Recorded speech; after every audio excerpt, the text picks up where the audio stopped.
네, 안녕하세요. 대한민국 최고의 방송 스펙스, 최고의 프로그램 역전의 용사들의 노영입니다. 안녕하십니까. 또 확실히 힘차게 또 시작하시는 분이 계시니까 또 힘이 납니다. 우리 정계한 정치평론가 어서 오십시오. 안녕하십니까.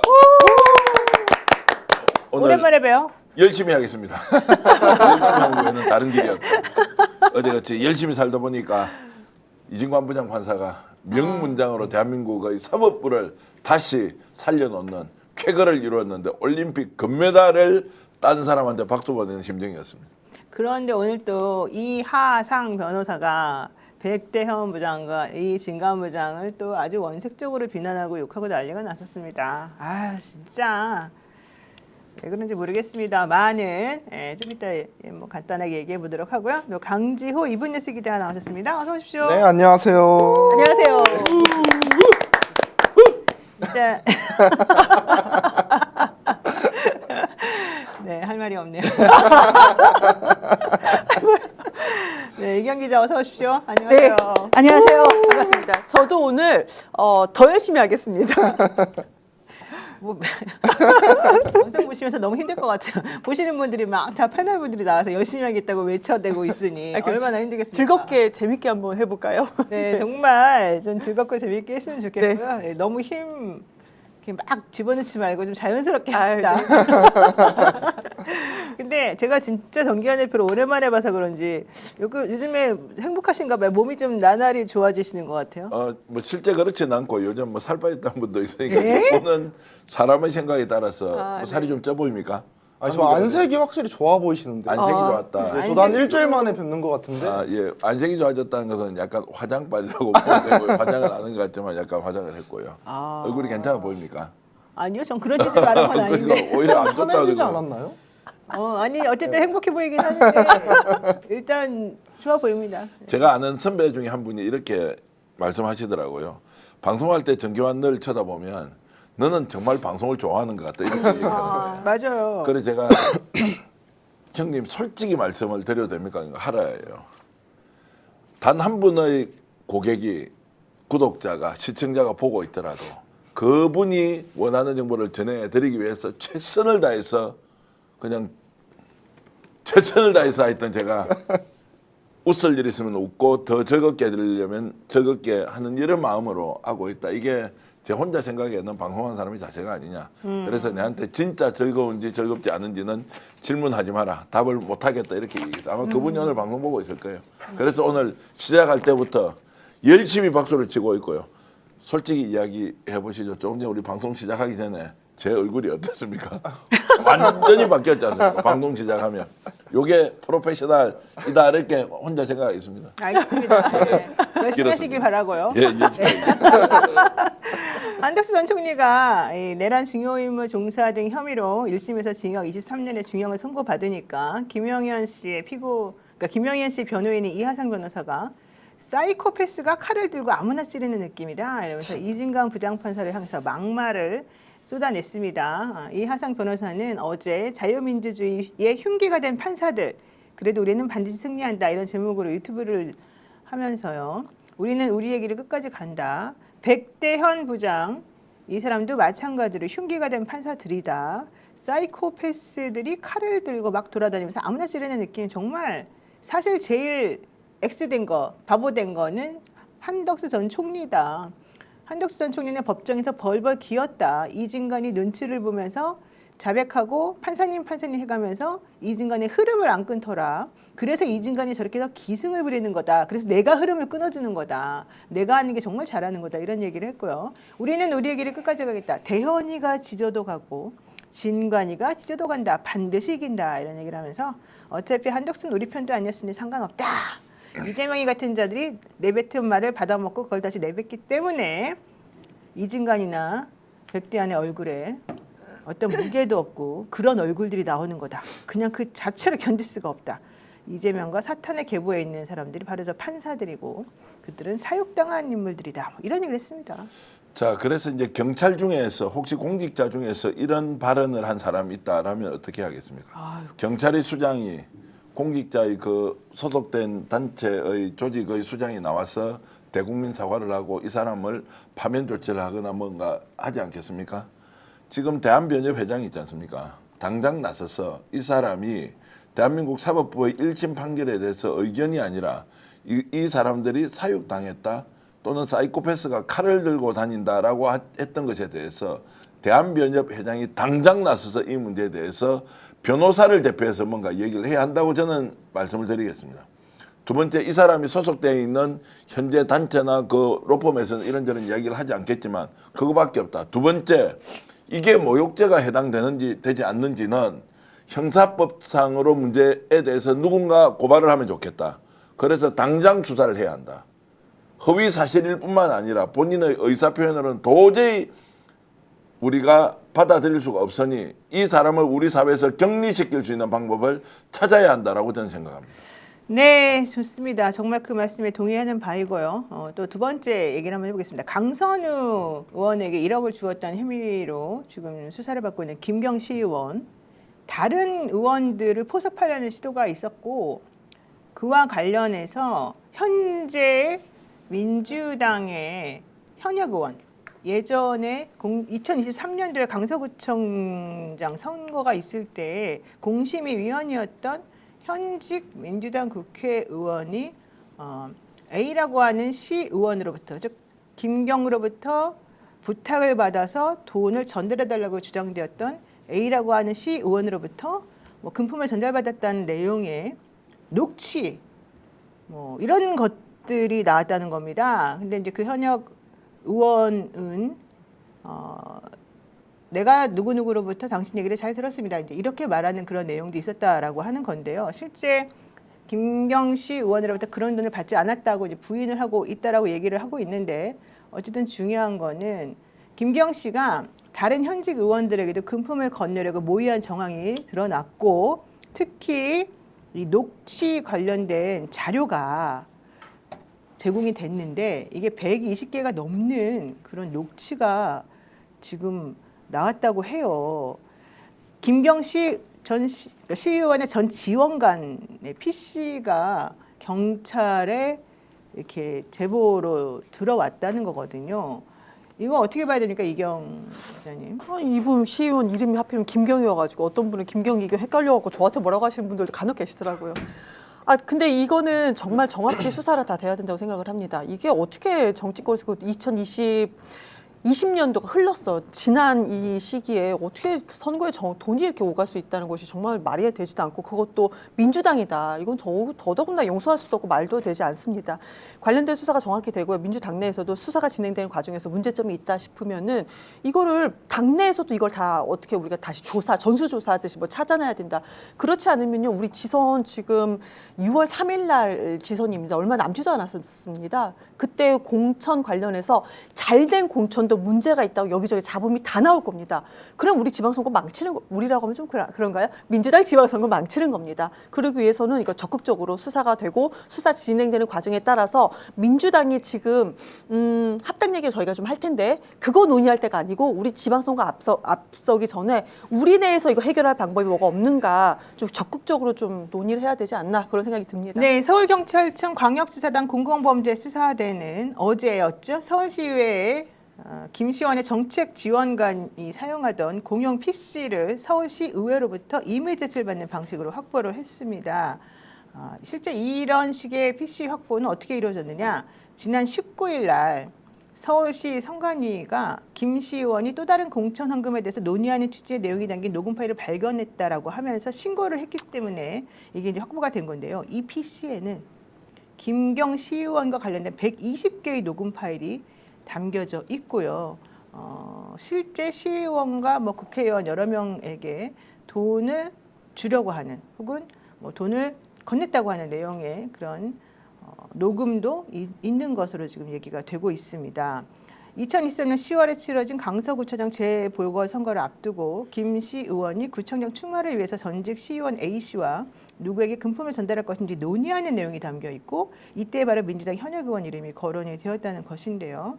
다만 실제 공천은 이루어지지 않았다라고 하는 것이고 이와 관련해서 김경이나 또 다른 의원들이나 그런 사실 없다라고 얘기를 하고 있습니다. 김경 씨는 녹취에 언급된 정치인이나 누구에게도 어떤 명목으로든 금품을 제공한 사실이 없다. 선관위에 신고된 내용은 허위 사실을 악의적으로 편집한 것이므로 신고자를 무고로 고소할 것이다. 이런 얘기를 했다고 합니다. 김경 의원의 이야기가 뭐 사실이라 하더라도 믿을 국민이 아무도 없고 이미 본인은 뭐 공개적으로 거짓말을 시킨 게 다 이제 들통이 났기 때문에 그런 것이고요. 첫 번째 우리 궁금한 것이 왜 그것이 지원관, 이제 서울시 지원관은 우리 국회로 치면 이제 보좌관 뭐 이런 역할을 하는데 왜 이 사람의 컴퓨터에 담겨 있었느냐? 그럼 김경이 원래 가지고 있던 것을 녹음, 자동 녹음을 통해서 했던 것을 거기에 심어놔라고 해서 심어놓은 것이냐? 아니면 그 심어놓은 내용이 만약에 지원관이 직접 이걸 듣게 되면 분명히 범법 행위와 관련돼서는 굉장히 불안하고 이럴 텐데 어떤 과정에서 저것이 이제 담겨 있었냐가 첫 번째입니다. 그래서 이제 김경이 갖고 있던 그 내용이 옮겨졌느냐? 아니면 혹시라도 이 지원관이 특정한 내용들을 알고 자기가 녹음한 내용을 거기 심어놨느냐 이제 이건 잘 모르겠지만 이제 따져봐야 되겠죠. 그러나 이것은 이제 경찰에서 수사를 하더라도 어떤 경위로 거기에서 데이터가 이렇게 모였는지는 확인할 수 없을 것 같은데 지원관이 6개월 이상 근무한 사람이 없습니다. 보통 지원관이면 뭐 김경시 의원 밑에서 그러니까 이제 의정 기간이 한 4년으로 보면 뭐 상반기 하반기에서 2년 단위로 바뀐다는 이래야 되는데. 유독 김경시 의원의 지원관들은 일을 하기 너무 어려워서 계속 바뀌었다는 거예요. 그러니까 이제 이런 것들을 보면 평소에 지원관과 김경의 관계가 얼마나 이제 불편했는지 이런 것들은 이제 알 수 있을 테고. 네. 두 번째는 이제 그 PC에 들어가 있는 내용이 사실이냐 아니냐의 여부에 대해서는 수사를 어떤 방식으로 하느냐. 첫 번째 제가 말씀드리고 싶은 것은 속도입니다. 오해를 불러일으키지 않으려면 이 내용을 빨리 있는 그대로 다 확인해야 되는 거고 그러면은 김경은 그 당시에 통화를 했다거나 뭔가 돈을 주고 받았다면 돈의 흔적이 있을 거 아니에요. 받았다는 의원이 실제로 실명으로 거론되고 있다면 본인은 안 받았는데 억울해 죽을 것이고 그런데 만약에 문제가 있다면 법적으로 처벌을 받아야 되는 이 상황에 대한 확인들이 필요한데 당 차원에서 이것을 빨리 수사해서 정리정돈을 하라고 요청을 하지 않으면 이 기자 이야기대로 지방선거까지 악영향을 끼칠 수 있다라는 것이고 마지막 한마디 보태면 네. 김경은 평소에 돈질을 많이 했다라는 소문이 있습니다. 네. 모든 것을 돈으로 하면 해결된다. 민주당 이것도 어려운 거 아니다. 구청장 정도면 돈으로도 해결될 수 있다라고 하는 아주 오만방자한 생각을 가지고 정치활동을 했다는 그런 이야기도 있으니 뭐 그것은 제가 서울시의원한테 직접 들었으니 이런 부분에 대한 것들은 충분히 개연성은 있다라고 봐야 한다고 봅니다. 김경시 의원은 시의원으로 하면서 자기 뭐 관련자들, 지인들 혹은 뭐 자기 이름으로 있는 회사 이게 시에서 이렇게 뭐 도시계획 관련된 그러한 회사들의 계약 관계에 많이 관여했고 실제 수백억 원의 이득을 챙길 수 있는 뭐 상황이었다 뭐 이런 얘기가 지금 나오고 있어요. 근데 물론 본인은 뭐 이름을 빌려주면 돈 준다고 해서 내가 어쩔 수 없다 막 이런 얘기도 하고 있다고는 하는데 돈 문제가 이렇게 깨끗하지 않으면 사실은 큰 문제일 것이고 앞으로도 이 문제는 확실하게 좀 정리를 하고 나야 될 것 같습니다. 자, 오늘 정말 중요한 주제에 들어가겠습니다. 갑자기 정청래 대표, 오늘 사실은 대통령이 공약으로 내걸었던 코스피 5천이 취임 후 7개월 만에 또 대한민국의 코스피가 개장된 이래로 최초로 5천을 넘어서는 그런 쾌거를 일으켰었는데 물론 이제 끝으로는 5천이 안 됐지만 정청래 민주당 대표가 갑작스럽게 우리 조국혁신당의 합당을 제안했다. 뭐 합당하기로 했다도 아니고 합당을 제안했다. 이런 얘기를 하면서 아주 정말 난리가 났습니다. 조국혁신당의 합당을 갑자기 왜 제안했느냐. 이러니까 청와대에서 처음에 강기정 대변인은 우리 모르는 얘기인데 이렇게 얘기를 했다가 갑자기 좀 있다가 홍익표 정무수석이 미리 다 얘기된 것이었다. 이렇게 또 얘기를 하면서 조금 봉합이 되기도 했고 강덕구 의원 등등 최고위원들은 무슨 소리냐. 우리도 전혀 모르는 내용이었다. 이러면서 사실은 찬성하는 의견도 있지만 반대하는 의견도 내지는 절차가 무시된 거다 이런 얘기하는 사람 되게 많고요. 민주당의 김용민 의원 같은 경우도 페이스북에 본인이 직접 글을 쓰면서 합당하는 게 뭐 좋고 안 좋고 이걸 떠나가지고 이런 식으로 당원들에게 물어보지도 않고 이런 식으로 진행하는 것이 맞느냐 이제 이런 얘기를 하면서 지금 난리가 났거든요. 요거 한번 싱크 먼저 들어보고 얘기 나누도록 하겠습니다. 조국혁신당에게 제안합니다. 우리와 합칩시다. 저는 조국혁신당 창당 당시 따로 또 가치를 말했습니다. 우리는 이재명 정부 출범을 위한 대선을 같이 치렀습니다. 이번 6.3 지방선거도 같이 치렀으면 좋겠습니다.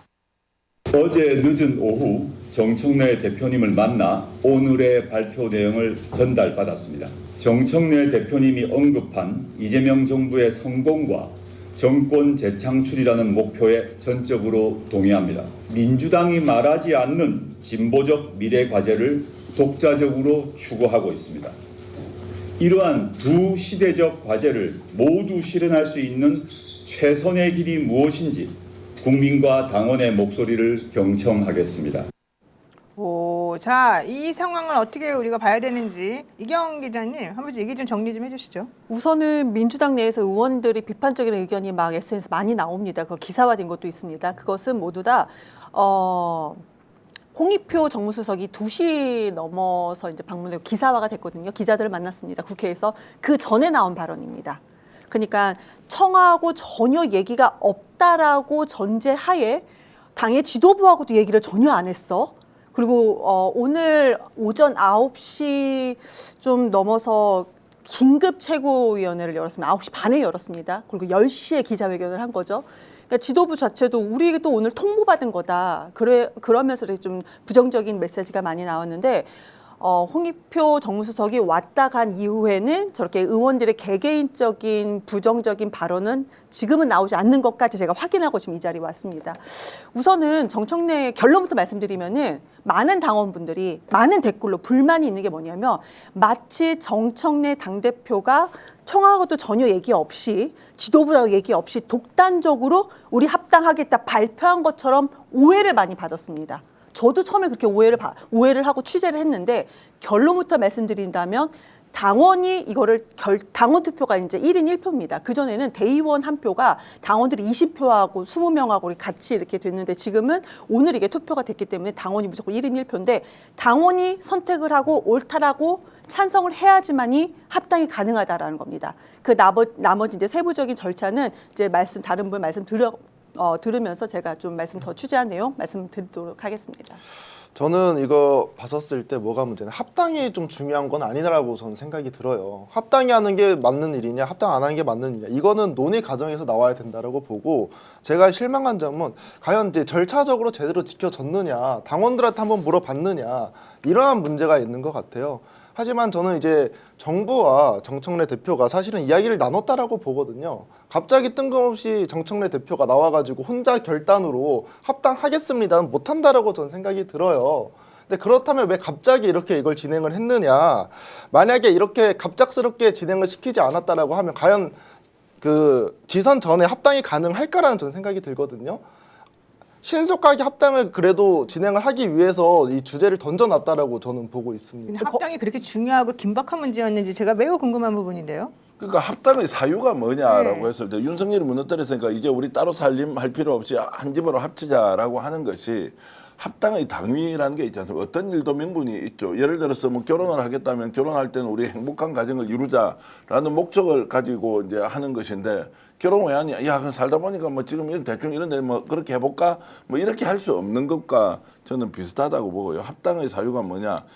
솔직히 말씀드리면 설명이 안 되죠. 합당을 해야 되는 걸 왜 합당해야 되는데 이러면 갑자기 이 시점에 명쾌하게 윤석열 무너뜨리려고 하니까 안 되겠어. 지금 민주당 조기현 따로 놀면 안 돼. 이 인간 어쨌든 끝장내야 되는데 힘이 부족해. 함께 모여서 그렇게 하자. 이건 뭐 되는 거 아닙니까?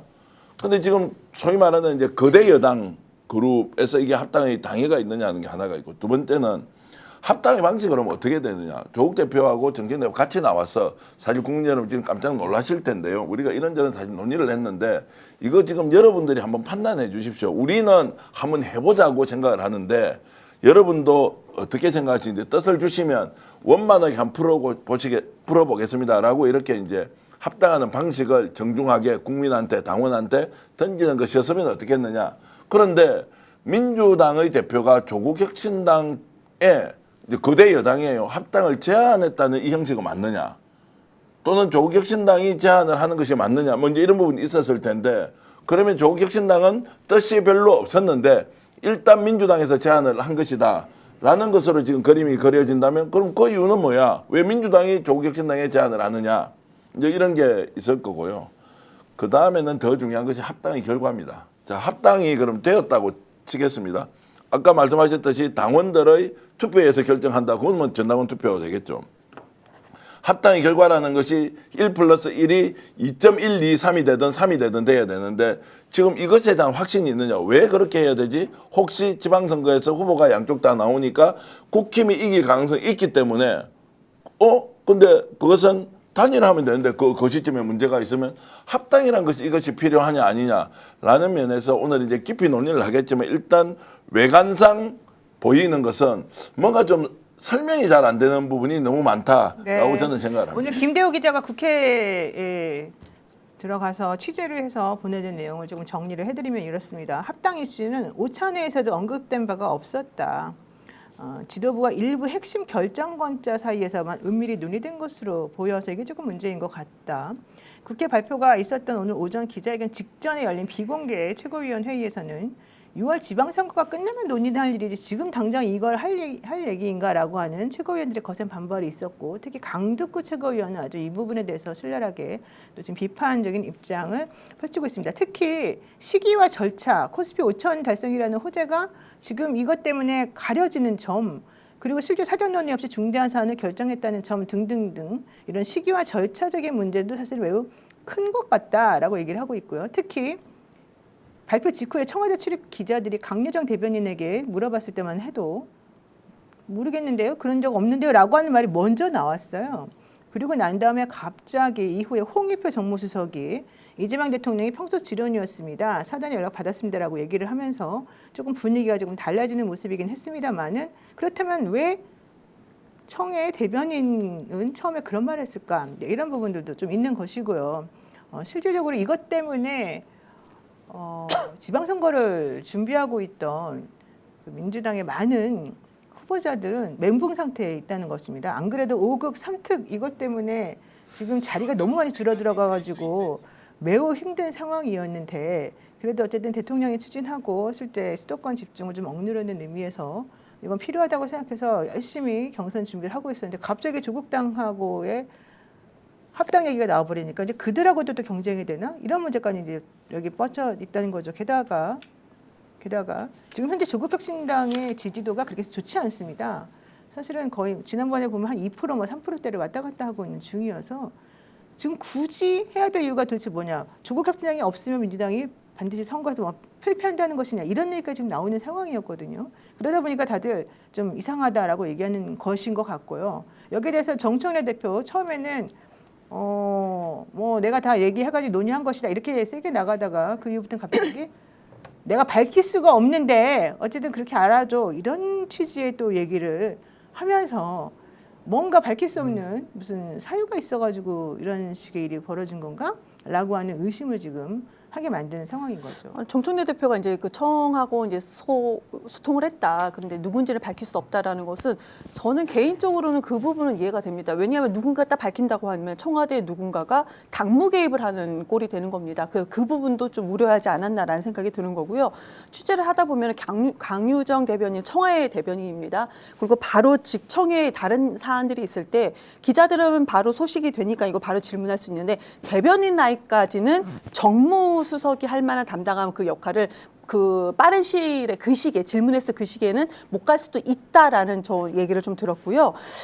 왜 합당하느냐 저도 이거에 대해서 많은 질문을 했습니다. 그런데 아까 그 이제 정기한 평론가님께서 말씀 주신 것처럼 지역구에서 오히려 후보 단일화가 어려울 수 있으니 우리가 0.몇%로 우리가 질 수도 있다. 그래서 이거를 좀 단일화를 하든지 뭔가 지도부에서 이걸 해결해달라라는 의견이 그동안에 아주 많이 왔었다라는 것이 이제 제가 취재한 내용입니다. 저는 이 취재 내용에 동의는 솔직히 되지는 않으나 복수로 받았을 때 이 내용이 가장 많았다라는 점 말씀드리고요. 그리고 오늘 9시 반에 이제 최고위원회가 있고 10시부터 12시까지 거의 2시간 동안 의총이 있었어요. 민주당 의총이 있었습니다. 근데 여기에서 많은 시간은 검찰개혁 얘기를 했던 거고요. 한 10분에서 15분에서 한 10분 정도는 합당 얘기가 오갔는데 정청래 대표가 이제 왜 합당해야 되는지 이런 걸 얘기를 하고 황명선 의원, 이현주 의원, 그 김영진 의원이 좀 이렇게 세게 발언했다. 네. 그런데 이제 김영진 의원은 반대이기보다는 정청래 대표 고뇌에 찬 뭐 결단이다라고 했는데 황명선 의원과 이현주 의원도 합당 합당 자체를 반대했다라고 보기는 좀 어렵습니다. 아주 강한 얘기를 했긴 했는데 절차적 문제. 최소한 지도부는 알아야 되지. 어제 밤 10시 정도에 10시가 좀 넘어서 긴급 최고위를 다음날 오늘 아침 9시 반에 할 테니까 빨리 오라고 얘기를 했다고 합니다. 내용도 전혀 모르는 상태에서 바로 이렇게 한 20분 정도 회의를 하고 통보하듯이 지도부도 모르는 상태 통보하듯이 이렇게 기자회견한 부분에 대한 민주적인 절차에 대해서 좀 많이 반대한 비토한 그 목소리가 나왔던 것이지 합당 자체 논의를 아주 뭐 다 비판했다. 그거는 아닌 것으로 제가 네, 취재를 했습니다. 상희랑 또 치님께서 민주당의 차기 대통령 후보가 없다고 말하는 것 같습니다. 이러셨는데 저도 사실 합당 소식 듣고 나서 오 조국 대표 이제 대선 후보 등극이네 생각을 좀 했거든요. 어떻게 확인하셨어요? 아유. 이제 그러니까 정청래 대표는 이런 것 같아요. 당 대표로서 권한이 있지 않습니까? 대통령 눈치 보지 않고 대통령대로 국정 운영 잘해야 되고 원팀이라 생각하는 것은 그런 영역에서 충분히 우리가 존중하고 또 이해하지 않습니까?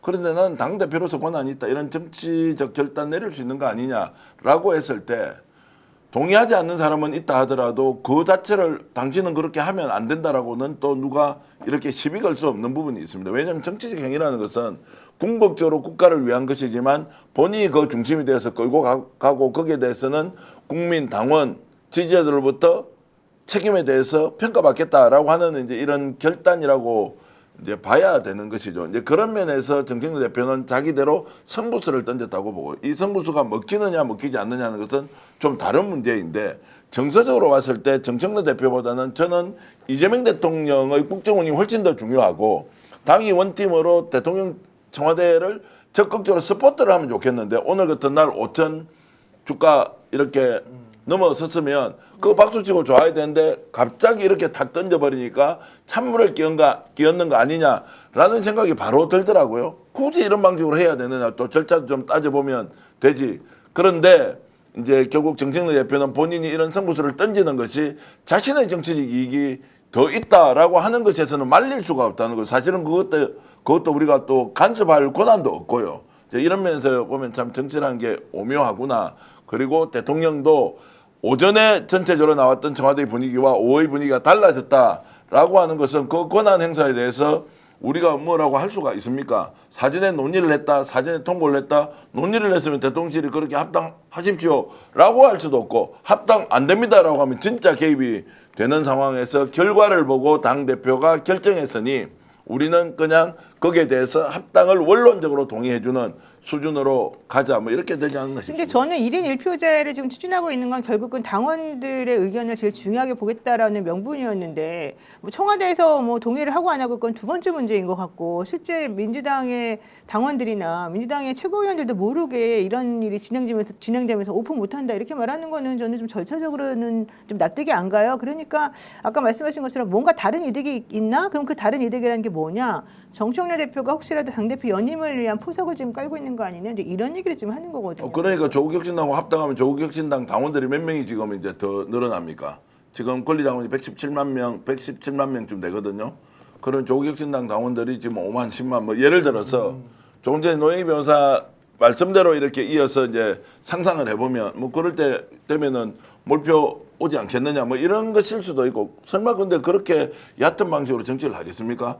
국민들이 뭐 조국혁신당과 다른 당이 아닌데 왜 원팀이 안 되느냐라고 하는 것으로 이해하고 싶지만 오해를 하려고 하면 오해는 한 2, 3지까지 제가 나열을 할 수 있을 것 같고요. 긍정적인 면으로 보자면 두 가지다. 하나는 원래 합쳐야 되는 정당 아니냐. 윤석열 때문에 나누어졌으니까. 두 번째 정청래 대표는 당대표로서 권한을 가졌는데 이 정도 권한 행사하는 거 가지고 내가 잘못했다라고 비판을 할 수 있지만 이거 원판을 바꿀 수 있느냐. 세 번째. 결국 정청래 대표가 이 선택을 하더라도 대통령실과 사전에 긴밀히 협의했다 안 했다를 떠나서 이재명 대통령 청와대는 개입할 수도 없는 일이다. 권한으로 이루어지기 때문에 이제 이런 오묘한 상황을 당원들이 또는 지지자들이 알고 앞으로 상황을 좀 더 지켜봐야 할 필요가 있다고 사실 저도 오늘 이 소식이 나오자마자 딱 물어봤어요. 정청래 대표님의 이런 갑작스러운 행보를 어떻게 생각해야 됩니까? 라고 민주당 의원들에게 제가 직접 물어봤습니다. 그랬더니 A 의원은 조국 당과 합당의 필요성은 이미 조국 석방 직후부터 살아있는 이슈였습니다. 이런 얘기를 했고 그런 얘기를 하신 분들이 세 분이나 있었었고요. 그리고 이런 일은 원래 갑작스럽게 해야 되는 일입니다. 이런 얘기를 또 하시는 의원님도 계셨었고요. 또 어떤 분은 합당이 부담이 되고 사실은 민주당 입장에서 그렇게 큰 득이 없어 보이기도 하지만 합당을 전격 발표한 것은 분열보다는 통합이라는 방향을 명확히 하기 위한 큰 결단으로 보여집니다. 정말 어려운 결단하셨습니다. 이제 이런 얘기도 하시긴 하셨거든요. 그래서 일단 민주당의 의원들은 아무래도 분열음이 나는 거를 좀 막기 위해서 이런 식으로 선회해서 말을 하는 것 같기는 합니다.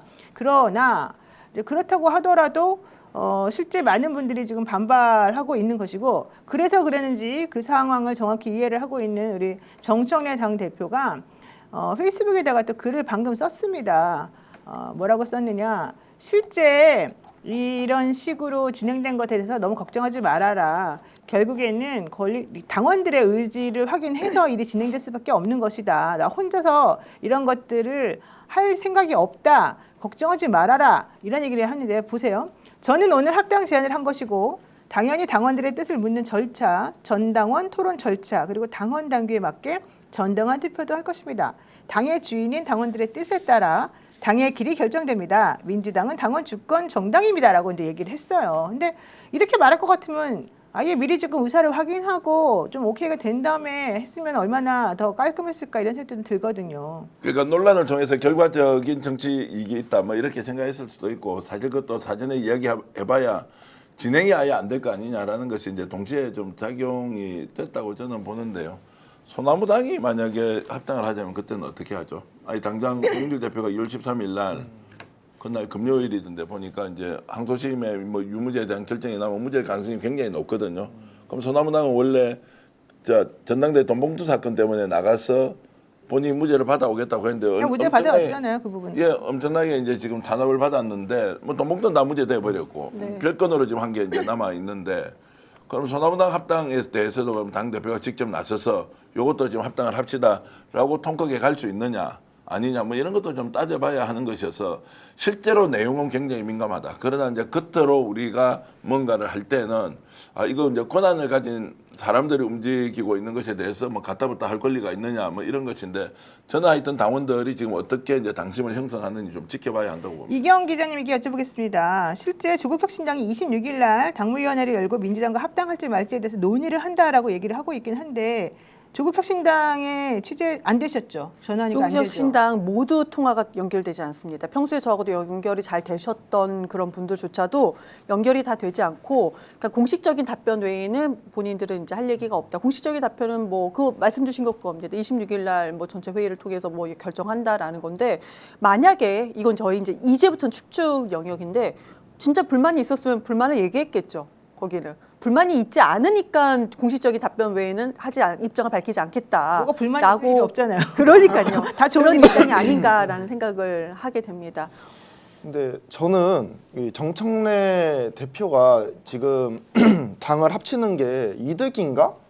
라는 생각이 들어요. 이제 구조적으로 봤을 때는 정청래 당대표가 구조적으로 이득인 것 같고 그 이후에 이제 조국당이 들어오면 다 정청래 대표를 찍어줘가지고 한 번 더 연임을 할 것이다라고 생각을 하는데 사실 누가 봐도 갑자기 합당을 한다고 하면 민주당원 입장에서는 정청래 대표가 이뻐 보일 수가 없는 법이거든요. 그리고 그 이전부터 정청래 대표 같은 게 비판을 많이 받아왔기 때문에 정청래 대표한테 그렇게 이득은 저는 없을 거라고 생각이 듭니다. 그래서 저는 정청래 대표가 합당을 이야기한 것은 이미 그 많은 국회의원들과 논의는 안 했지만 누군가의 생각에 의해 가지고 합의를 본 이후에 합당 제안을 한 것이 아닌가라는 생각이 첫 번째로 들고 그리고 저는 사실 강선우 의원과 김병기 의원의 영향이 크다라고 봅니다. 사실은.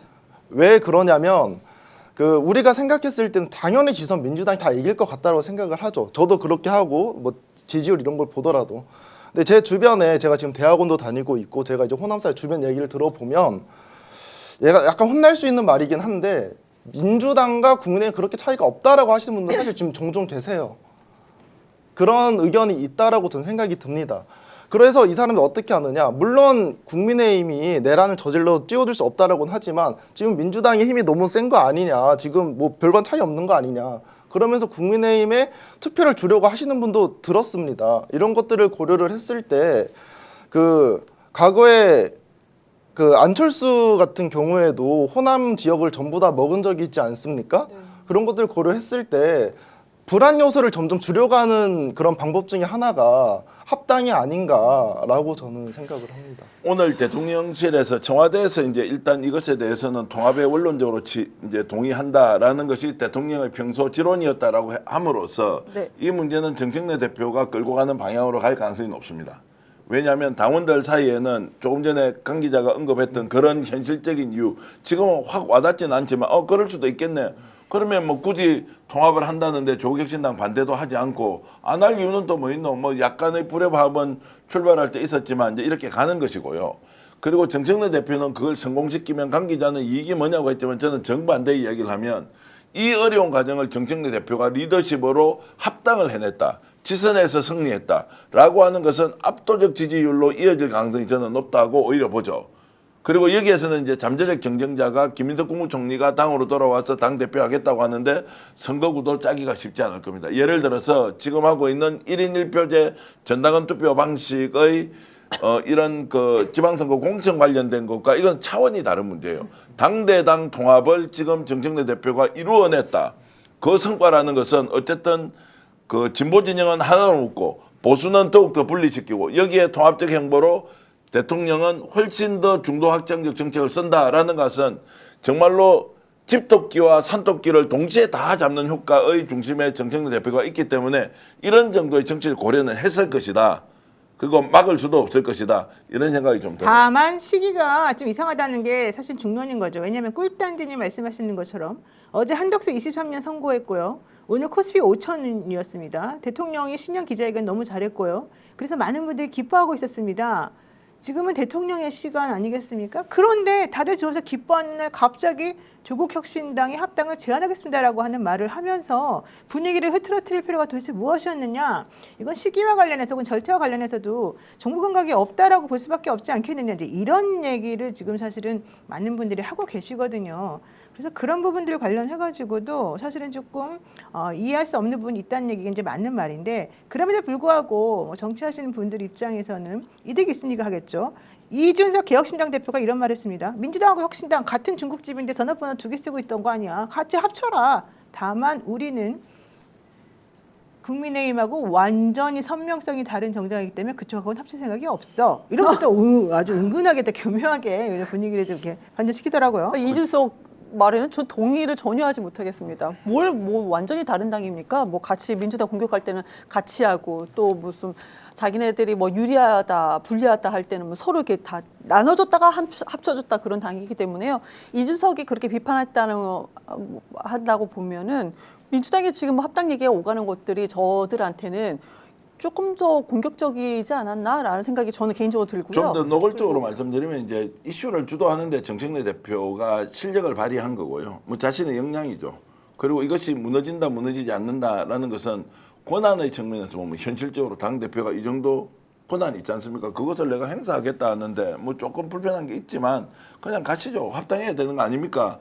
내일 모레 한 이틀 지나면 이것이 이제 파열이 되려면 당 내에서 집중적으로 견제하는 목소리가 나와야 하는데 대통령실에서 이 문제를 딱 교통 정리를 해버렸기 때문에 합당은 정 대표가 원하는 방향으로 갈 수밖에 없다.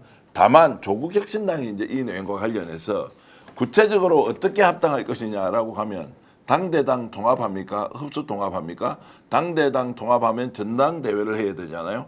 전당대회 하기 전에는 당대표가 2명인데 조국 대표, 정청래 대표가 당대표가 됩니다. 이랬을 경우에 이것은 또 어떻게 할 것이냐? 이걸 민주당 당원들이 받아들이느냐? 아니면 조국 대표는 좀 빠져 있다라고 이제 할 것이냐? 더 이제 심하게 말씀드리면 아니 지방선거 하는데 누구나 비선거권이 있으니까 출마할 수 있는데 조국혁신당 서울시장, 부산시장 주 광역단체 17개부터 기초단체 230개 가까운 거 몇 대 몇으로 줄래? 우리도 경쟁력 있다라고 하면 전략공천 해달라라고 했을 때 또 어떻게 되느냐? 뭐 이런 건 이제 생각하면 앞으로 갈수록 갈등의 요소나 복잡성은 훨씬 더 심해질 것이다. 그러나 이걸 극복하고도 지방선거를 잘할 수 있느냐 아니냐라는 것은 지금부터 달려있는 문제라고 봅니다. 저는 개인적으로 합당이 지금 그 조국혁신당과 합당하는 것이 맞는가라는 퀘스천 마크를 가지고 있는 입장에서 취재를 하다 보니까 계속 그런 쪽 질문하지 않았겠습니까? 그러니까 오늘 합당 얘기를 왜 했느냐라는 거. 그러니까 근데 오전부터 계속 얘기를 들었던 것은 합당 결정된 게 아니고 논의할 수 있는, 당원들도 이제부터 논의를 할 수 있는 공론의 장을 이제 문을 연 것이다라는 얘기를 들었고요. 코스피 5천 달성은 좀 할 말이 많은가 봐요. 왜냐하면 이거를 지도부 회의를 시작한다는 것이 8시 전, 그러니까 뭐 그때부터 준비를 하고 있었는데 코스피 5천 달성 이 시기에 왜 이걸 얘기하느냐 우리 공격하잖아요. 근데 코스피 5천 달성 최초 보도가 오늘 9시 1분에 나왔습니다. 몰랐다. 이게 먼저 새벽에 나왔으면 하지 않았을 거다. 이거 멈췄을 수도 있다. 이런 조금 억울함을 토로한 것도 있었다라고 말씀을 드리겠습니다. 근데 이제 양당 절차는 저도 지금 당대표는 누가 됩니까?까지는 제가 질문을 못했습니다. 그럼 절차를 좀 물어봤었는데 양당이 이제 대표단이 있잖아요. 서로 대표단이 있어서 각 당의 단일화를 놓고 대표단에서 이거를 합의안을 만든 다음에 그 합의안을 놓고 각 당에서 이제 당원 투표를 각자 붙인다고 합니다.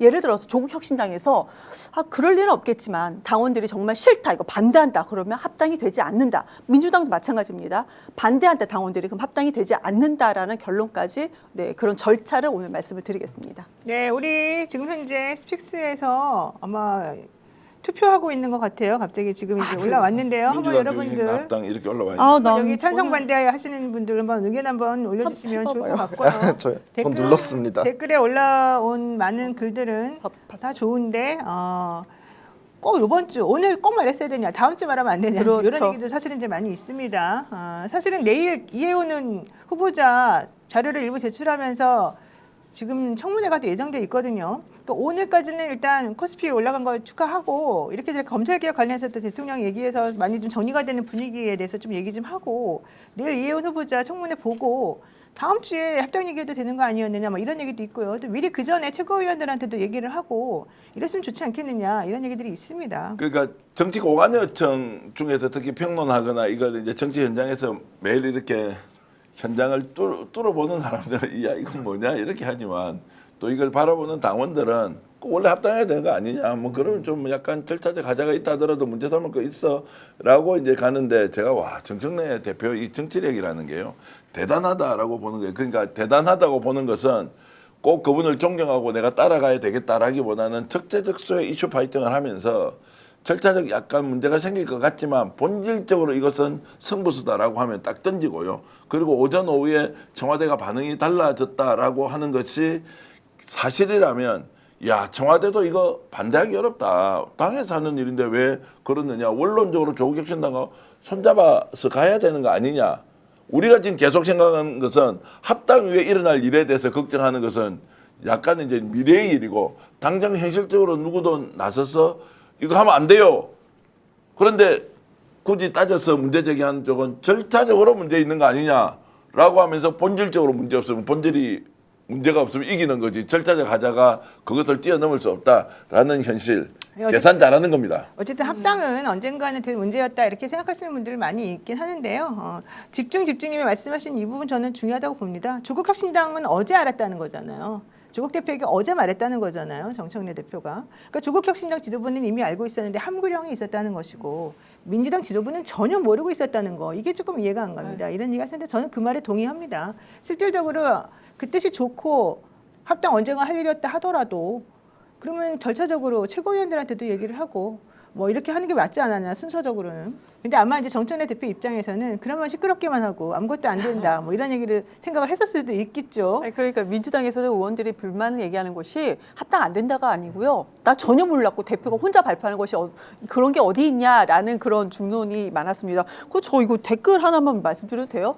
이경 정청래한테 공천 받으려고 저런다고 하는데요. 정청래 대표는 지방선거까지만 아니고 저는 지방선거 나갈 생각도 없고요. 스픽스에서 열심히 해서 여러분들께 좋은 보도 전해드린 것이 저희 목표입니다. 네, 이번 주제를 한번 또 보겠습니다. 오늘 또 장동혁 대표 드디어 출구 전략을 찾았습니다. 근데 하필이면 그 출구 전략이 박근혜 전 대통령이었다는 게 놀랍습니다. 10년 전에 국회를 찾아왔던 박근혜 중간에 탄핵도 당하고 구치소에도 있었고 교도소에도 있었었는데 결국 이렇게 또 돌아와서 15초 단식 중단 얘기해놓고는 또 유영아 의원에게 길을 하나 열어주는군요. 자기네들끼리 뭔가 쌤쌤이 짬짬이가 있었다는 얘기 같은데요. 이거 한번 보겠습니다.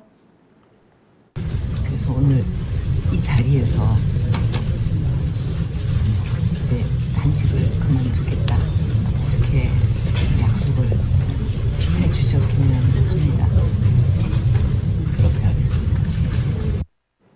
네, 저 그림이 참 놀랍습니다. 장동혁 대표 혼자 쓰러지던가 뭔가 다른 출구 전략을 찾을 것이다 그랬는데 그 그림이 박근혜 전 대표가 단식 농성장을 찾아와서 이제 그만하십시오 이렇게 말하는 부분이었거든요. 와, 이거 어떻게 봐야 됩니까? 저 같은 경우에는 우선 박근혜 스스로 움직인 것이 아니라 유영아 의원에 의해 가지고 이 장동혁과 대화를 나누고 박근혜를 보낸 것이 아닌가 이렇게 지금 저는 생각을 하고 있습니다. 이게 그 장동혁 같은 경우에는 본인의 세력이 없거든요. 지금 국민의힘은 제 개인적으로 무주공산이라고 생각을 합니다. 그냥 뭐 하나 제가 기댈 곳이 필요한데 그중에 TK의 민심을 꽉 잡으려면 박근혜의 지지가 있어야 된다라고 보는 거거든요.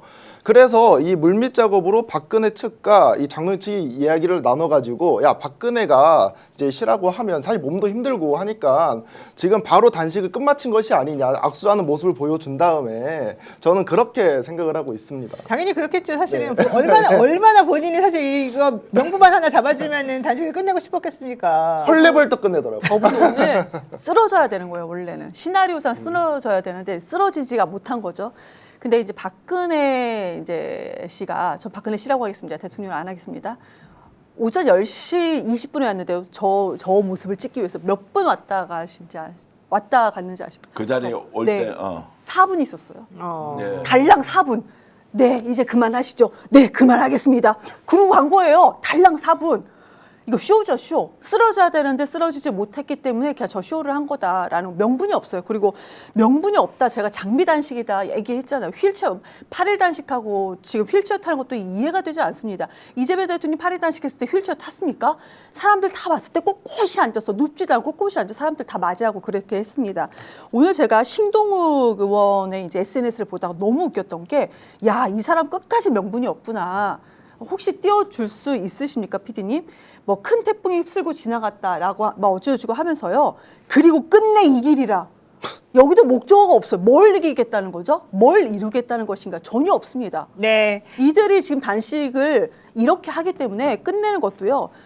그 국민의힘 당에서도 국회의원들 이런 얘기합니다. 일부 거저 반대했던 사람들은 불명예 파면 박근혜보다 다른 사람이 낫지 않느냐. 모양 빠진다 이런 얘기를 했습니다. 네, 참고로 김대중 전 대통령은 13일 단식했었고요. 김영삼 전 대통령 23일 단식했었습니다. 이재명 대통령도 24일 단식을 했었고요. 강기갑 의원은 가장 오랫동안 장기간 단식했네요. 29일이었습니다. 아니구나. 노회찬 의원이 하루 더 많네요. 노회찬 전 의원 30일 동안 단식하던 분이었습니다. 그런데 우리 장동혁 대표님 진짜 몸이 허약하신 것 같은데 어쨌든 8일 단식하셨고요. 오늘 단식 중단 선언하는 걸 한번 보겠습니다. 우리 의원님들, 당협위원장님들, 당원 동지들, 국민들과 함께한 8일이었습니다. 저는 더 길고 큰 싸움을 위해서 오늘 단식을 중단합니다. 그러나 부패한 이재명 정권과 더불어민주당의 폭정을 향한 국민의 탄식은 오늘부터 들불처럼 타오를 것입니다. 진정한 단식은 오늘부터가 시작입니다. 그러니까 기본적으로 장동혁 대표는 단식 8일 하고 얻을 거 다 얻었습니다. 한동훈 쳐냈죠. 한동훈 더 이상 돌아올 명분 못 얻었죠. 이준석하고 손잡는 모습 보여줬죠. 당내에 분열된 양상이었던 모든 것들을 다 본인이 끌어안아가지고 나의 강력한 리더십으로 모든 걸 정리한다라고 하는 모습을 보여줬죠. 더 이상 딴 얘기 나올 수 없는 상황까지 만들었습니다. 다만 개인적으로 그렇게 얻고 싶은 거 다 얻었지만 본인이 그렇게 명분 삼았던 특검이니 뭐니 관련해가지고는 하나도 얻어낸 게 없거든요. 어떻게 보십니까? 그래서 이제 본인 살기 위해서 단식 시작했다가 본인 살아나서 단식을 중단했다. 중단하는, 이렇게 이제 봐야 되고 저는 박근혜 전 대통령의 등장이 참 희비것 같은 것이다. 박근혜 전 대통령이 탄핵이 됐던 사람이지 않습니까? 윤석열이 지금 내란 심판받고 있고 어제 한덕수가 23년에 중형을 선고받았던 시점에 국회에 나와가지고 저런 방식으로 4분짜리 위로를 하면서 들어갔다. 야, 그래서 장동혁 단식은 참 박근혜 전 대통령이 나와서 큰 물꼬를 쳤다. 이 생각이 들어야 하는데 전혀 다른 방향으로 아까 우리 강지호 기자는 유영아 변호사가 분명히 주선을 했을 것이다 라고 하는데 유영아 변호사는 주선을 한 것이 아니라 저런 장면을 보여줌으로써 오히려 그 방송을 우리가 해주는 것을 바라고 박근혜 대통령이 왔다는 것은 결국 유영하 변호사가 있다. 그럼 다음에 이어지는 게 뭡니까? 대구시장 선거에 출마를 했는데 여기에 대해서 시재진, 장동혁이 체제를 계속 유지한다면 유영하 무시할 수 있겠느냐 없겠느냐. 두 가지 장면이 있습니다. 2022년도 6월 지방선거 때 윤석열이 대통령에 당선됐잖아요. 그 뒤에 지금 박근혜가 나타나가지고 이렇게 저렇게 유영하 막 공천 좀 주라는 듯이 한 거 있죠. 총선 때 또 어느 날 뭐 갑자기 박근혜 대통령이 전 대통령이 찾아가서 대통령실에서 뭐 오찬을 했다 어떻게 했다 이런 장면도 떠오르고 결정적으로 유영하 의원에게 정치적 필요성이 있을 때 등장하는 것. 이게 원래 박근혜식 정치입니까? 보수 정치의 수장들 리더는 결정적으로 특정인을 키워주기 위해서 언제라도 엑스트라로 등장할 수 있는 것이냐 이런 걸 해버리니까 와 국힘 쪽에 있는 보수 정치인들의 보이는 모습은 참 딱하다 이런 생각이 드는 어쨌든 박근혜 전 대통령의 최측근 유영하 의원 등 박근혜계 인사가 미리 장동혁 대표하고 논의를 해서 이 모양새를 만들었을 것이다라고 하는 의견이 지금 나오고 있습니다. 유영하 의원은 지난 1월 6일에 탄핵으로 직을 상실한 전직 대통령에 대해서도 예우를 해줘야 된다라고 하는 특히 일정 조건에 갖추면 박탈당한 예우를 회복할 수 있도록 하는 법안, 이런 법안을 발의했는데 그게 바로 박근혜 전 대통령을 노리고 만든 법안이라는 얘기도 있거든요. 그러다 보니까 이런 모양새를 만들어낸 공이 있고 실제 그것 때문에 대구시 등 국민의힘 주요 부분 지선 공천 거래를 혹시라도 박근혜계가 하고 있는 건 아니냐라고 하는 얘기도 지금 사실은 나오고 있는 중입니다. 근데 국민의힘 내부에서도 지금 박근혜 씨가 온 거에 대해서 그러니까 국회에서 10년 전에 탄핵 소추안 가결 이후에 10년 만에 지금 이 온 모양새에 대해서 비판하는 의견들이 상당히 많고요. 그리고 아까 그 대표가 민주당의 폭정이라고 얘기했었잖아요. 민주당의 폭정이 뭔지 정확하게 뭔지 아십니까? 그 민주당이 통일개혁 신천지 특검 같이 하자. 정교 유착이기 때문에 같이 하자라는 거였습니다. 종교단체를 묶어서 같이 하자. 근데 이들이 말하는 민주당의 폭정이라고 주장하는 것이 아니다. 통일교 따로 하고 신천지 따로 하자. 이 주장밖에 없습니다. 이게 어떻게 민주당의 폭정입니까? 그리고 이 사람들은 제가 말씀드렸지 않습니까? 어제도. 장동혁 대표 연임 성공하기 위한 단식이었다. 겨우 8일이었지만 연임하기 위한 겨우 그거밖에 안 되는 단식이었다 말씀을 드리고요. 저는 개인적으로 단식 농성이 뭡니까 이게?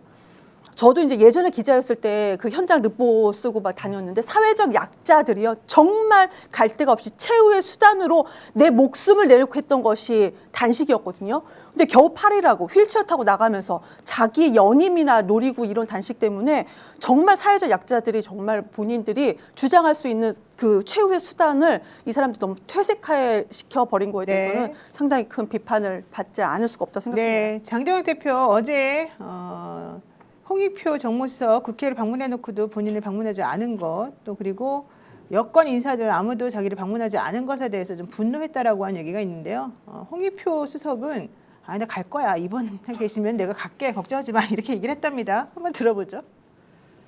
앞서 장동혁 대표께서 오늘 병원으로 이송됐는데 빨리 쾌유되셨으면 하고요. 병원 측과 상의하고 또 제가 송원석 대표님과 상의하면서 대통령께서도 빠른 시일 내에 병원에 한번 방문할 것을 저한테 말씀을 하셨습니다. 그래서 그 일정에 대해서는 이 국민의힘 지도부와 상의해서 빠른 시일 내에 병문안을 갈 예정입니다. 네, 홍익표 수석하고 지금 송원석 원내대표, 국민의힘 원내대표가 같이 앉아 있는 모습이지 않습니까? 지금 왜 저렇게 같이 앉아 있는 거죠?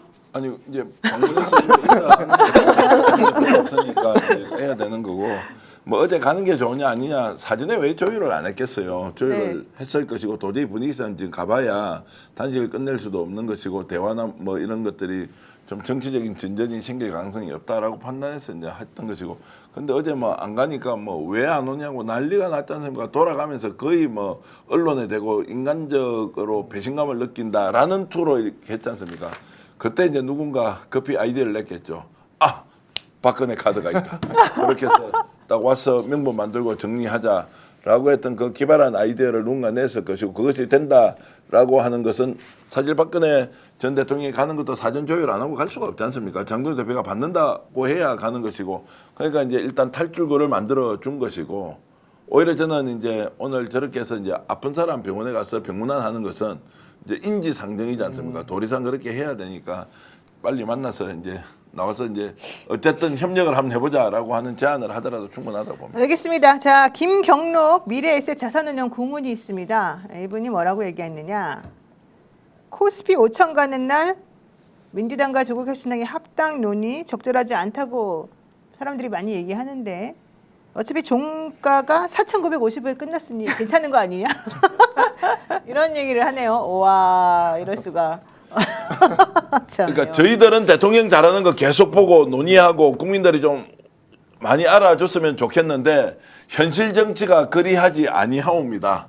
누구든 여기에서 내가 권한 가지고 있으니까 지르고 가고 그리고 그것이 결과적으로 나에게 이익이 되면 이재명 대통령 잘 되는 것도 중요하지만 그걸 뛰어넘어서 내 잘 되는 것이 더 중요하다라고 하는 사람들이 너무나 많다. 민주당도 예외가 아니다. 국민의힘은 이도 저도 없어요. 왜 단식을 했는지 자기들도 설명 못하면서 단식하고 나올 때는 이제 국민들이 들불처럼 일어날 것이다 라고 하는데 목적어가 없어. 왜? 육하원칙이 있어야 돼. 그게 없어. 단식은 했는데 나오면서 들불처럼 일어날 것이다 라고 하는데 어떻게 해야 돼? 윤석열 어게인 하자고 들불처럼 일어날까요? 이중관 부장판사의 정말로 명판결을 반대하는 데모를 할까요? 아무것도 없어요. 그러나 껍데기만 남아있는 거. 내한테 이익되니까 그렇게 선택해서 한다. 그래서 노영 변호사님, 우리도 우리 이익되는 게 뭔지 좀 생각을 해보고 행동하자. 정의, 진실, 법치, 애국 뭐 이런 거 말고 없냐? 진짜 처절합니다. 예. 반건조 민낯팔면서 방송한다고 정기환 대표 얘기하는데 원래 이분이 이렇게 없어 보이게 뭐 하는 사람이 아닌데 정말 안타깝습니다. 어쨌든 중요한 거는요. 이재명 대통령이 당시 대선 후보 당시에 코스피 5천 얘기를 했었습니다. 네. 그때 비웃던 사람들 많이 있었는데요. 일단 대선 후보 당시 코스피 5천 공약하는 모습 한번 보겠습니다. 저는 우리 자본시장이 좀 비정상적 요소만 제대로 걷어내도 특별한 변화 없이 3,000포인트는 넘어갈 수 있다고 믿는 사람이고 거기다가 몇 가지 조치들이 추가되면 저는 길게 봐서 5,000포인트를 충분히 넘길 수 있다고 생각됩니다. 우리가 주가지수가 5,000포인트가 될 수 있느냐, 언제 될 것이냐 우리가 정확하게 예측하자는 것은 아니고 그 목표를 가지고 우리가 모두가 노력하자는 것입니다. 네, 사실은 이제 5,000피까지 올라가게 된 거는 대통령의 의지도 있지만 그거보다도 뭐 조선, 방산, 그다음에 뭐 반도체 이런 것들이 엄청나게 기초가 튼튼하게 지금 되어 있기 때문인 것이고요. 실제 판교에 있는 호텔 같은 경우는 빈방이 없대요. 지금 외국에서 이걸 사러 온 사람들이 많아가지고 이럴 정도로 지금 현재 우리 구조가 좋다는 것이고 더 중요한 건 이런 구조를 정부가 떠받쳐주고 있기 때문에 이게 단순하게 그냥 깜짝 쇼로 끝날 게 아니다라고 하는 부분에 대한 기대 때문인 것입니다. 근데 어쨌든 이재명 대통령이 4천만 원 투자해가지고 그 지수에 투자한 다음에 지금 현재 갑자기 몇 개월 만에 이렇게 2배 넘게 올라갔기 때문에 사실은 돈도 많이 버셨을 것 같은데 우리 밥도 한번 사주시면 좋을 것 같고 중요한 건 이 코스피 5천 간다고 하는 것의 의미가 무엇인지 또 앞으로 이게 얼마나 오래 지속될 것인지에 대한 사람들의 믿음입니다. 그런데 진중권, 이준석, 나경원 이분들은 코스피 관련해서 사실은 지난번에 대통령이 얘기했던 대선 후보 때 얘기했던 거를 다 비웃던 사람들입니다. 코스피가 개장 46년 만에 장중 사상 처음으로 5천을 돌파하자 민주당에서는 한국 경제가 안고 있던 구조적 한계를 바로잡기 위한 일관된 정책 기조가 축적된 결과다라고 얘기를 했고 청와대에서도 빨리 상법을 개정해가지고 배임죄도 없애고 실질적으로 이 주주들의 이익을 위해서 이사들이 가지고 있는 여러 가지 나쁜 점들에 대한 손해배상도 더 할 수 있는 그런 방안 마련해 주세요라고 얘기를 했는데요. 국민의힘에서는 별다른 입장이 없습니다. 실제 국민의힘의 침묵은 코스피 5천의 회의적이었던 그간의 태도와 무관하지 않아 보이고 이들도 아마 5천 올라가서 자기네들도 돈 번 사람들이 많이 있는 것으로 지금 제가 보인다는 거죠. 어쨌든 중요한 거 진중권, 이준석, 나경원 이런 분들은 도대체 이 5천에 대해서 뭐라고 얘기했는지 한번 들어보겠습니다. 코스피 5천 이거는 옛날에 이제 MB가 얘기했던 거고 뭐 당연히 지켜지진 않았고요. 어느 후보가 얘기했든 다 지켜지진 않았고 1000에서 2000 오르는데 18년 걸렸거든요. 그리고 2000에서 3000 올라가는데 14년이 걸렸어요. 그걸 갖다 임기 내에 뭐 분명히 공약이라는 건 임기 내에 할 것을 갖다가 약속하는 것 아니겠습니까? 임기 이후에 약속을 해서는 안 되는 거잖아요. 이게 이제 가능할 건가 이런 생각도 들고 그다음에 그 대책으로 나온 게 고작 뭐 자본시장을 갖다 좀 더 정상화하겠다, 그 단속을 강화하겠다. 그걸로 물론 몇 %는 올릴 수 있지만은 그걸로 어떻게 5천까지 갑니까? 5천이 가능합니까? 저는 주식을 잘 저도 몰라서. 5천 하면 좋다 이런 생각을 하는데요. 아마 이재명 후보께서 예전에 주식을 처음 경험하실 때 조금 뭐 친구분의 권유나 이런 거로 작전주로 경험을 하셨다고 본인이 얘기하신 바가 있거든요. 그래가지고 이런 걸 너무 가볍게 생각하시는 게 아닌가 좀 그런 인식인데. 최근 반시장, 반기업 DNA 이재명 후보가 코스피 5천 시대라는 허황된 구호를 외치고 있습니다. 마치 신기루 같습니다. 네, 신기루 같다 그러는데요. 대통령과 이제 근본적으로 바라보는 인식이 다르죠. 여전히 국힘은 바뀌지 않고 있죠. 이재명 대통령이 대한민국의 국가를 대도약 대전환이라는 걸로 했을 때 저는 딱 처음 든 생각이 한국적 성장 모델을 만들어내겠다. 역대 대통령 중에서 가장 획기적인 방식으로 놀라운 성과를 만들어내겠다라고 저는 읽지 않았어요. 이재명 대통령의 머릿속에는 세계 시장을 주도하는 전 세계에서 전례를 찾아볼 수 없는 혁신을 통한 선진국의 제도약의 모델. 그것은 기업의 운영과 공정한 시장 질서라는 것을 동시에 기능하도록 하고 그 결과가 성장의 결과를 만들어낼 것이다. 라는 이재명 대통령 방식. 그러니까 한국에서는 이것을 이해하려고 해도 아무도 따라갈 수가 없는 것이죠. 저런 방식으로 비판했던 사람들이 되돌아보면 나경원 의원 틀렸잖아요. 진중권 교수님 틀렸네요. 이준석 너도 똑똑하다더만 별것 아니네요. 라고 할 게 전 아니라고. 그거는 뭐 과거에 그렇게 전망하다 틀릴 수 있는 거 아니에요. 중요한 것은 지금 대한민국이 가는 방향, 성장률에 대한 것, 성장의 과실이 잘 나누어지는 것, 이런 것들도 기존의 방식으로는 이해 못하는 일이 계속 벌어질 것이다. 주식 투자해서 돈 벌고 안 벌고 이 문제가 아니라 이재명 대통령이 지금 어떤 생각을 하고 있는지를 우리가 좀 더 면밀히 연구할 필요가 있다는 말씀드리겠습니다. 네, 장동혁 대표 얘기는 좀 전에 화면에 안 나왔지만 지난해 10월 국회에서 열린 국민의힘 주식 및 디지털 자산 밸류업 특위 임명장 수여식 등에 참석을 해서 이렇게 말했습니다. 이재명 정부는 입으로는 코스피 5천을 외치지만 내가 단호하게 말한다. 민주노총에 사로잡힌 이재명 정부는 절대 코스피 5천을 달성할 수 없다. 지금도 계속해서 코스피 5천과 거꾸로 가는 입법들만 밀어붙이고 있다. 상법 개정안, 노란봉투법 이런 등등이 주가지수 상승의 걸림돌이 될 것이고 이거는 경제 내란법이다. 이런 얘기를 했었습니다. 그리고 대통령이 대선 후보 시절에 주식시장 활성화 정책을 발표하면서 코리아 디스카운트를 해소해서 주가지수 5천 시대를 열겠다라고 했을 때 국민의 사람들은 대개가 다 허황된 얘기다라고 했습니다. 좀 전에 나온 것처럼 김문수 전 고용노동부 장관 지난해 5월 한국고래소에서 열린 중앙선관위 대책위원회 회의에서 민주당이 추진하는 노란봉투법 등등을 비판하면서 기본적인 부분을 가장 악화시키는 사람이 무슨 주식을 5천까지 올리겠다는 거냐 말도 안 된다라고 얘기했고요. 나경원 의원도 반시장, 반기업 DNA를 가진 이재명 코스피 5천이라고 하는 허황된 구호를 외치고 있는데 정말 신기루 같다 이런 얘기했습니다. 그러나 지금은 꿀 먹은 벙어리가 되었다. 꿀이 맛있냐? 이런 얘기를 하는 분들이 많이 있습니다. 근데 이 경제뿐만 아니라 가정의 화목도 돕니다. 저희 아버지께서 주식 30년 동안 하셨거든요. 항상 울상이었어요. 좋은 꼴을 본 적이 없습니다. 이 주식 시장이. 네. 근데 이번에 아버지가 주식을 이제 하시는데 7천까지 보신다고 안 파신다고 하는데 저희 집의 경제 상황이 안 좋아져요? 좋아졌습니다. 이재명 대통령 들어오고 나서 그러니까 이건 가정의 화목까지 돌보고 있다라고 좀 말씀드리고 싶습니다. 근데 이제 사실은 이 주식 코스피 5천 올라간 건 좋은데 이게 약간 빈익빈 부익부다. 네, 큰 그런 뭐 삼성이니 뭐 현대차니 SK니 뭐 이런 하이닉스 이런 데는 참 좋지만 오히려 중소 이런 그 작은 회사들의 주가는 많이 그렇게 오르지 않았고 거의 그냥 똔똔이다 이런 얘기 사실 있고요. 이것 때문에 못 올라탄 사람들 지금 배 아파하는 사람들도 많다 이런 얘기도 나오고 있어서 이렇게 우리 강지호 기자네 집처럼 이렇게 시류에 잘 맞아가지고 행복한 집도 있는 반면 아이고 내가 왜 못했지 이런 생각하시는 분들도 있다. 그러니까 이제 앞으로는 근데 이런 얘기를 하더라고요. 이거 단기간에 그치지 않을 거다. 이게 조정은 조금 있겠지만 조정은 짧게 이루어질 것이고 실제 5천의 시간은 길어질 것이다. 그러니까 지금이라도 차근차근히 지수에 한번 투자하는 방식을 고려해봐라 이런 얘기 나옵니다. 저는 저들의 얘기를 들으면서 진중권 씨는 뭐 선출직이 아니까 그냥 논외로 해버리고요. 나경원이나 이준석은 선출직입니다. 국민들이 뽑아놓은 거예요. 내 삶이 너무 바쁘니까 너희들이 내가 너희들을 뽑아줄 테니까 내 대신해서 국가 운영을 한번 잘 해보라고 뽑아놓은 사람들 아니겠습니까? 그럼 그런 사람들은 자세가 틀려먹었다고 생각을 합니다. 그런 사람들은 기본적으로 그럼 코스피 5천 그래 허황된 구호인 것 같긴 하나 내가 한번 해보겠다. 우리가 한번 해봅시다. 이런 자세로 있어야 되는 거 아니겠습니까? 그런데 이게 허황된 구호라고 이렇게 공격만 하는 그 자세.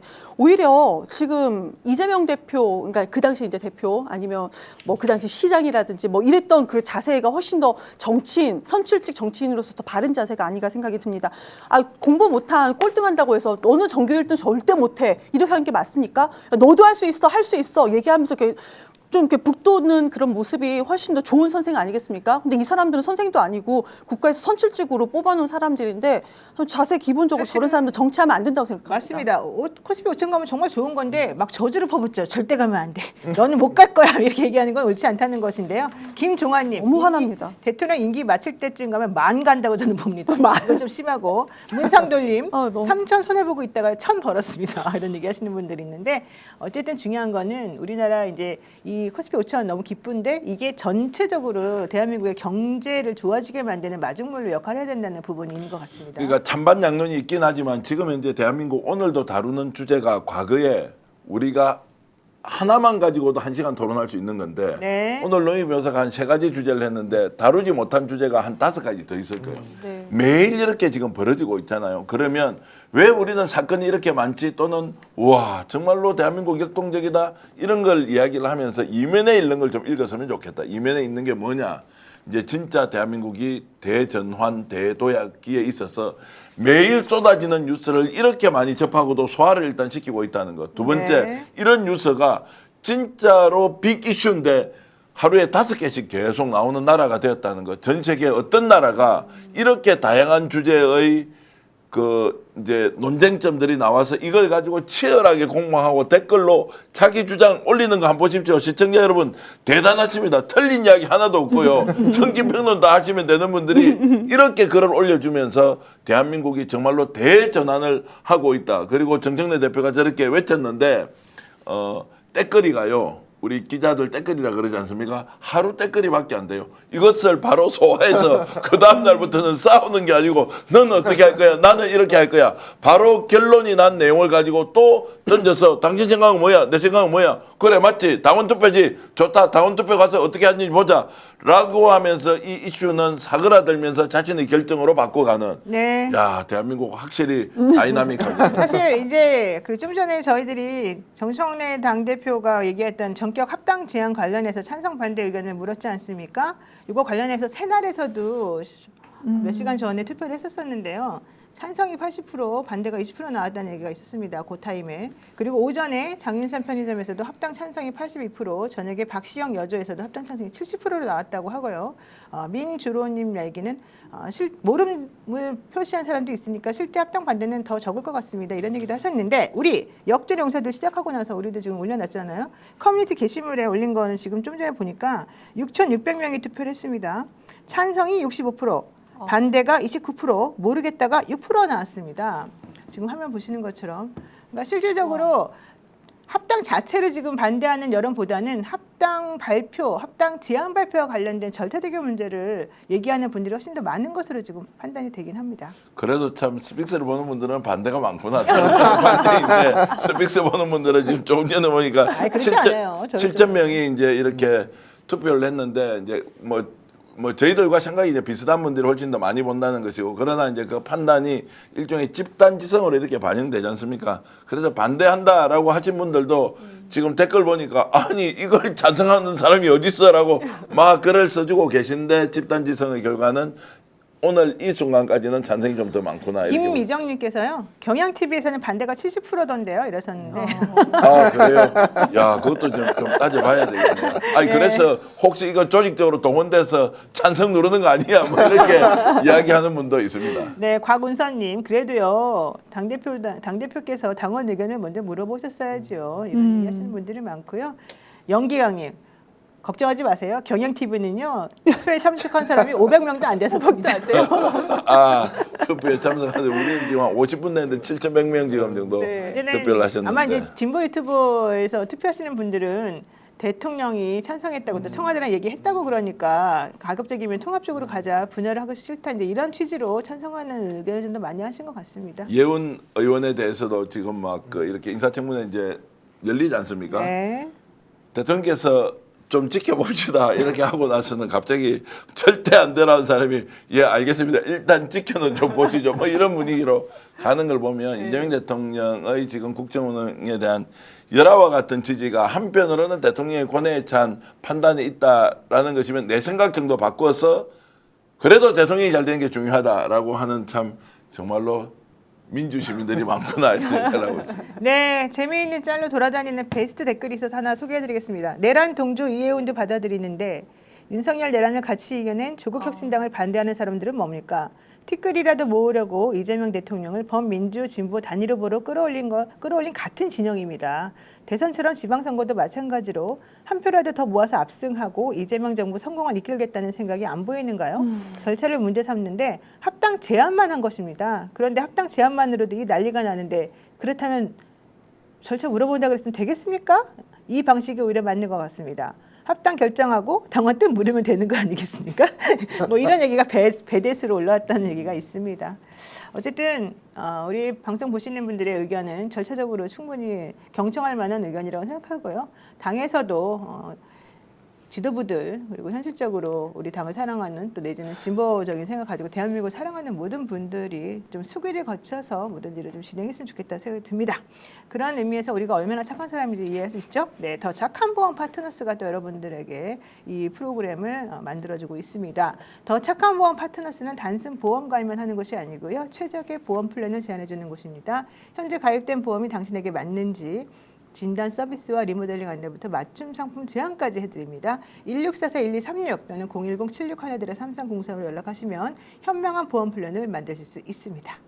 네, 그리고요 또 이 광고도 여러분들이 도와주시면 정말 좋고 우리 프로그램 만드는데 모든 진보 프로그램 만드는데 다 도와주는 광고이죠. 무조건 써야 되는 인터넷 휴대폰 정수기 렌탈 의외로 매월 나가는 요금이 부담이 되시기 때문에 여러분의 부담을 줄이기 위해서 비교원에서 준비한 최대 108만 원의 혜택을 제공해 드립니다. 인터넷 TV 신규 가입 시 48만 원, 인터넷 가입과 함께 휴대폰 통신사를 변경하면 최대 30만 원, 정수기 렌탈 시 최대 30만 원의 혜택을 드립니다. 추가로 스펙스 채널 보고 상담받으시고 가입하신다고 하시면 비밀 혜택을 또 주어집니다. 자세한 내용은요. 1670-2571을 통해서 상담받으시거나 네이버에 비교원 검색하시고 상담 신청하시면 됩니다. 1670-2571 를 연락하시기 바랍니다. 함께 할수록 더 큰 혜택이 주어지는 본인 가입 후 지인 추천, 이 경우에도 추천할 때마다 최대 8만 원의 모바일 상품권을 드리겠습니다. 또 그리고요. 진짜 민어 팔아서 방송 만들고 있습니다. 정기현 대표. 비린내가 없고 맛있는 목포 민어, 민어의 고장 목포에서 보내드립니다. 버릴 것 없는 민어를 보관하기 좋게 반건조 작업 후 개별 포장했습니다. 국내산 민어를 깔끔하게 세척 손질한 뒤에 펼쳐서 깔끔하게 말렸습니다. 기름 두른 후라이팬이나 석쇠에 올려서 구우면 별미 민어구이가 완성이 됩니다. 특히 민어는 끓일수록 깊이 우러나는 국물 맛이 일품인데요. 질이나 탕으로 아주 저격입니다. 보양식으로도 술안주로도 으뜸의 민어, 반건조 민어 5마리가 33,000원에 초특가로 제공이 되니까요. 스픽스몰 많이 이용해 주시면 좋을 것 같습니다. 네, 오늘 방송 또 힘차게 시작해서 힘차게 끝내고 있는데요. 많은 분들 의견 잘 들었고요. 스픽스 정기현 대표 한마디 하시죠. 아, 예. 지금 뭐 속보가 하나 있는데 부산일보 기사인데요. 이 방송에 자주 나오셨던 최인호 전 의원 있죠. 네. 어디 가신 거 아십니까? 어디 가셨습니까? 주택도시보증공사 허가라고 들어보셨습니까? 네, 예전에 대한주택보증 네. 거기에 사장이 됐다고 기사가 떴습니다. 와. 야, 이분 제가 좀 잘 아는데 축하 전화 드려야 되겠는데 되고 나서 왜 저한테 전화도 안 해주지? 이렇게 농담 말씀드리고요. 참 역동적인 대한민국 정치 현장에서 저는 대통령께서 오늘 통합이 통합이 지론이다라고 했던 그 워딩이 갖는 의미가 뭔지를 여러 번 생각했습니다. 오후에. 네. 이거 어쨌든 원팀으로 가야 된다. 네. 이런 일이 당에서 벌어졌다면 내가 나서서 알겠습니다. 받아들이겠습니다라는 이재명 대통령의 그 선택, 발언 또는 그 전언이 정청래 대표를 살려주고 있구나라는 생각이 들었습니다. 네, 캠커님께서요. 1인 1표 당원 투표 24일까지 합니다. 민주당원님들 꼭 참여해 주시기 바랍니다. 이렇게 말씀하셨고요. 최정규님, 조국 혁신당의 입장에서도 방송해 주세요. 라고 말씀하시고 있습니다. 뭐 아시다시피 정기환 대표는 엄청난 조국 사랑하시는 분입니다. 정기환 대표는 조국 사랑만 하는 게 아니라 모든 사람을 사랑한다는 게 포인트이죠. 통합당은 더 사랑하고요. 개혁신당도 국힘에서 막 전쟁하고 나올 때는 이준석 대표 잘한다고 저 엄청 칭찬하고 자랑하고. 맞아요. 왜냐하면 우리는 이익지향이 아니고 가치지향이었는데 그렇죠. 요즘 갑자기 보고 있으면 너무 가치는 없어지고 이익만 지향하는 것들이 많이 보여가지고 약간 정체성 올라가니까. 네, 우리 역전의 용사들 시청해주신 여러분 감사드리고요. 저희는 또 내일 뵙겠습니다. 고맙습니다. 고맙습니다. 감사합니다. 수고하셨습니다. 고생하셨습니다.